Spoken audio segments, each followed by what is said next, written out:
Hospital professor గారు వారు మనకి ఇక్కడ ఎంతోమందికి సేవ చేసేటువంటి వ్యక్తి. అందులో మహిళలకి ప్రత్యేకంగా చెప్పడంలో ఆయన చాలా విషయాల్లో చాలాసార్లు ప్రసంగం ఇక్కడ మనకి ఎన్టీఆర్ స్టేడియం ఇవ్వడం జరిగింది. అలాగే ఈరోజు కూడా వారిని ప్రసంగించవలసిందిగా ప్రార్థిస్తా ఉన్నాం అందరి తరఫున. థ్యాంక్ యూ వెరీ మచ్ అమ్మా. చాలా చాలా సంతోషం. మరి కొంతమంది జనం పెరిగితే బాగుండేది. అది పండుగ సార్. శివరాత్రి ప్రియమైన మా శిష్యుడు కూడా మా దగ్గర డిగ్రీ చేసి పీజీ కూడా వచ్చేసి డాక్టర్ చదివాడా చక్కగా కష్టపడి అమ్మో ఒకప్పుడు వచ్చిన కాలేజీ మేము పెట్టాం. కాలేజీలో మంచి ప్రథమ శిష్యుడు అమ్మ కింద కూర్చుండే వాళ్ళందరూ చైర్లు ఇట్లాంటివి ఏమీ లేవు. సో ఎంతోమంది చాలామంది అమెరికాలో లండన్లో ఆస్ట్రేలియాలో ఎక్కడ బాగా సెటిల్ అయిపోయారు వాళ్ళందరూ. సో ముందుగా మహాశివుని శివరాత్రి సందర్భంగా మీకు మా అందరికీ ఒక సంతోషాలు ప్రసాదించాలి, ఆరోగ్యం ఉండాలి ప్రసాదించాలి కోరుకుంటూ మా వజీర్ గారు ఇంతకాలంగా ఇన్నాళ్ళుగా సో నిర్వహిస్తున్నటువంటి ఈ కార్యక్రమం ఎంత దీనిగా అంటే ఎంతోమంది ఒక స్థితప్రజ్ఞ సంపాదించి గొప్పయ్యారు. అది చాలా సంతోషం. ఆ సేవా దృక్పథం సేవా దృక్పథంలో పుట్టుకుతూ ఉంటుంది. సో నిజంగా చాలా జన్మంటూ ఉంటే మళ్ళీ పునర్జన్మలో కూడా మీ అందరికీ ఆయన ఉపాధ్యాయుడిగా ఉండాలని మనసా లాఫింగ్ ఉపాధ్యాయుడు సెట్ అయితే అంటే అమ్మ జీవితం బుద్భుతప్రాయం. రేపు మనది కాదు. Man knows what had happened 5,000 years back during Indus Valley civilization, but we don't know what will happen tomorrow. No matter tomorrow, next hour is not ours. That is the tenacity of human life. Human లైఫే కాదు ఈ జీవితంలో ప్రపంచంలో ఎక్కువ కాలం బ్రతికేది ఒకే ఒక. అదేంటో చెప్పండి. ఎక్కువ కాలం బ్రతికేది చెప్పేశారు.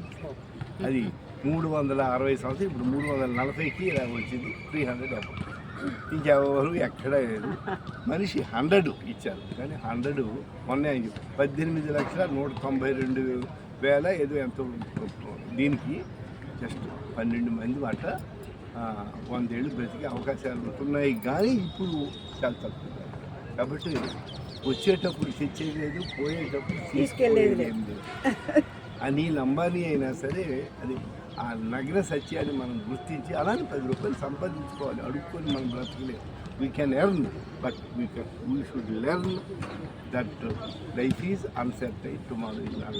ఉన్నంతలో నీకు నీ తోటి మిత్రులకు నీ కుటుంబ సభ్యులకు సహాయపడుతూ ఉన్నంతలో 10 రూపాయలు సంపాదించుకోవాలి. నేను కాదని అత్యాశకు వెళ్ళకుండా ఉంటే ఆరోగ్యం బాగుంటుంది.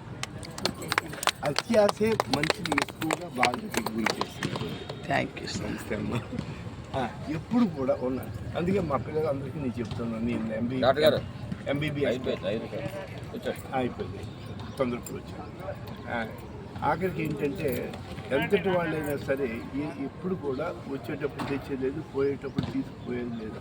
ఉన్నంతలో ఆత్మ సంతృప్తిగా బ్రతకడం అనేది చాలా important. Never say I have got 5 rupees in my pocket. నా దగ్గర 5 రూపాయలు కాదు, నా దగ్గర 500 పైసలు ఉన్నాయి. 500 పైసలన్నా 5 రూపాయలన్నా ఒకటే. మొదటి దాంట్లో ఏంటంటే పెసిమిజం అంటే నిరాశ. రెండో దాంట్లో ఆశాపోరు.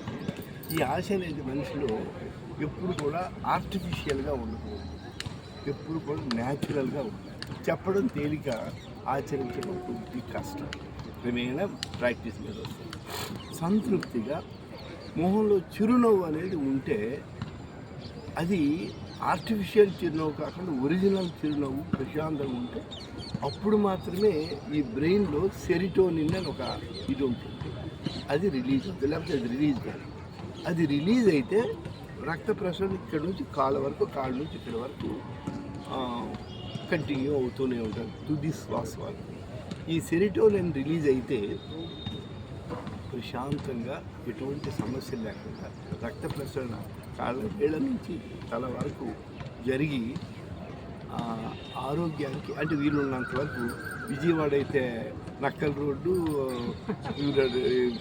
సూర్యారావుపేట వెళ్ళాల్సి ఉంటుంది. గుంటూరు అయితే ఓల్డ్ క్లబ్ రోడ్డు మిగతా దానికి వెళ్ళాల్సి ఉంటుంది.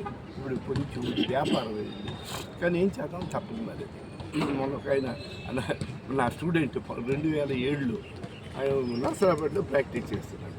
సరే ఏదో దీని మీద ఒక ఆమె అయ్యా వెళ్ళాను ఆయన ఏమో ఇంత 80,000 ఏంటమ్మా నీ కంప్లైంట్ అని మా అయితే 12,000 తీసుకోవాలి. వాడికి ఫోన్ చేశాను, ఏనా నమస్కారం మాస్టర్ దీనికి 80,000 అడిగామంట, మీకు ఏమైనా గుర్తుందా అని అడిగితే సార్ మా అమ్మాయిని MBBS చేర్పించాము, అబ్బాయిని కూడా ఇంకో రైతు ఆడికి 80 లక్షలు, దీనికి 70 లక్షలు కట్టాను.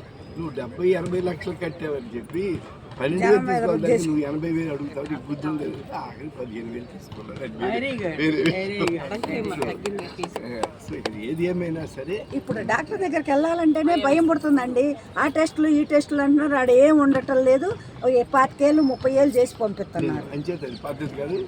NRIలో 10 రూపాయలు, వీళ్ళ అమ్మాయి ఉంటుంది, వీళ్ళ అమ్మాయి చేస్తుంటుంది, 10 రూపాయలు ఖర్చు. ఇక్కడేమో అది ఉంటుంది. పైకి రెండోది ఏంటంటే అన్ని మరి ఇన్ని అంటే అది కాదు. ఆ రోజుల్లో డాక్టర్లు ఉదీర్ గారిలా ఉండేవారు, ఈ రోజుల్లో డాక్టర్లు ఇక్కడ ఇచ్చాను అన్ని MBBS కాదు కానీ MBBS కంటే కూడా ఎక్కువ ఆయన. అమ్మ ఇంతమంది ఇంత టార్గెట్ చేస్తున్నారంటే నా దగ్గర చదువుకుంటే అప్పుడు నేను ఏం చేశాను, ఒక చిన్న ఆడపిల్లలే మొత్తం టోటల్గా ఉండేవాళ్ళు. 1982లో నేను కాలేజీ పెట్టాను. నాకు మొదటి చదువు అంటే ఆడపిల్లల దూరం చదువుకునేవాడు. అందరూ ఆడపిల్లలు, మగపిల్లలు దాదాపు. అయితే ఈయన కూడా వచ్చాడు, కింద కూర్చొని బెంచీలు లేవు.